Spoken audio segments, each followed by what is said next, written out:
जी सलामकुम, क्या हाल है सारे दोस्तों भाइयों, ठीक हो खरीत है। लो जी सर माशाल्लाह साथ दिलावर खान साहब वाला जोड़ा जी, जोड़ा चेक करो जी माशाल्लाह, लाल अखा गोल्डन जोड़ा जी माशाल्लाह जी।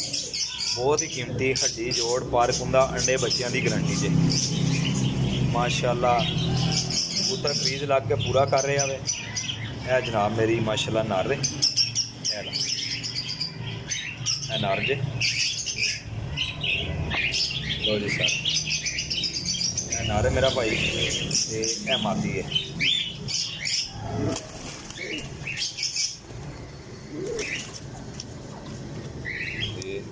यह जनाब बच्चों को चाह के लैके आया वहाँ माशाल्लाह जी। यह मादी नहीं आखते।